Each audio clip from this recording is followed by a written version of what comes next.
উদয়ন গুহ বলেছে 8টা জেলা আছে, বিজেপিকে ধরে পেটাতে হবে। ওটা ওই নতুন লাইনে ও তৃণমূল যাবে বলছে। ना वो ठीक আছে। देखिए घर का कुत्ता शेर होता है, अपने घर में कुत्ता भी शेर होता है। তো কুচবিহারের বাইরে ওকে কে চেনে? উল্টো যদি হয়, জামা কাপড় খুলে ছেড়ে দিল, কলকাতাতে যদি হয় কি করতে পারবে?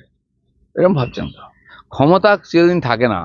আর ক্ষমতার জোরে আস্ফালন করলে, আর যারা ক্ষমতার দাস তাদের লোকে ভুলে যায়। বহু লোককে চোখ বোলান না একটু পশ্চিমবাংলায়, এরকম অনেক শের ছিল আগে, তারা কোথায় আছে? বেঁচে আছে, কিন্তু বেঁচে আছে কিনা কেউ জিজ্ঞেস করে না। দাদা গুরুত্ব ঠাকরে মডেল আসছে বাংলায়। ঠাকরে মডেলটা হচ্ছে একটা বৃহত্তর জোট তৈরি হবে বামেদের সঙ্গে তৃণমূলের, তৈরি হয়ে আপনাদেরকে আটকে দেওয়া হবে। না ঠিক আছে, জল্পনা বললাম না, চলতেই থাকে রোজ নতুন নতুন জল্পনা। আর তারপরে আপনাদেরও দোকান চালাতে হয়, নতুন নতুন গল্পনা দিলে কে শুনবে? সময় পার হয়ে গেলে হলো না, তারপরে এটা হয়ে গেল হলো না, তো সেই সানি দেওলের গল্পই বলতে হবে, তারিখ পে তারিখ।